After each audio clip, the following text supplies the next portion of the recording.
চাচা আসসালামু আলাইকুম। ওয়ালাইকুম সালাম। ভালো আছো তোমরা? এই এটা দেখো লিখে এই ফুলা মানে এই দিক দাঁড়া এই বিয়া তো করে বিয়া দাও ফাউল ফুলা বান জানি মাদ্রাসা পড়ে বিয়া তো হইতেছে দাঁড়া তো হুজুরের কাছে নালিশ দিব ফাউল জানি কোন কথা ফাউল ফুলা বান খালি দেখলেই সেটা আমারে বিয়া তো হইতেছে দিন দিন। চাচা আসসালামু আলাইকুম।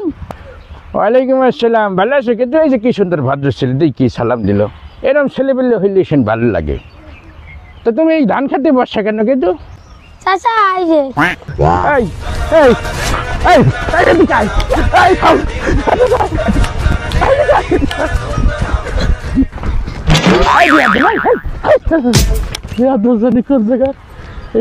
এই জায়গাতে আমি উঠতে পারবো না, দাঁড়া তোরে পরে পাবো আনি, দাঁড়া বিয়া দেবো। মেজাজটা সালাম আলাইকুম। ওয়ালাইকুম। মন মেজাজ খারাপ কি লাগে? কি হয়েছে? আর বললেন না আজকালকার পুরা মানে এমন বিয়া তো হয়েছে, কি করছে? মুরব্বী দেখলে সম্মান দেয় না, খালি পথে ঘাটে আমার চেতায়। কি সমস্যা? আমি পথ ঘাটতে যাই আর আমাদের হারপিক দেয়। হারফিক দেখে পোলাবেন পোলাবেন আসলে কি করতাম, পোলাবেন আসলে নষ্ট হয়ে গেছে। আচ্ছা যাক, সমস্যা তো হারফিক দেখাইলে আপনি চেতন কে? হ্যাঁ হারফিক দেখাইলে আপনি চেতন কে মজুমদার সাহেব?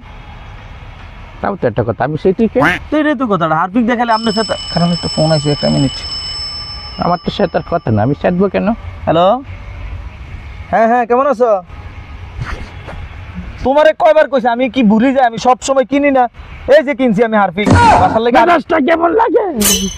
আপনি আমার চেতাইলে কি করলাম? আমরা বাসার লেগে হারফিক কিনছি, আমি সেটা আপনি একটা ভাউল লাগবে। আমি কারণ শুনেন ঘটনা কি, মজুমদার সাহেব হারফিক দিয়ে গেলে সেটা তুমি রাখো। মজুমদার সাহেব হারফিক দিয়ে গেলে সেটা কি লেগে? এ মজুমদার সাহেব, এই দেখা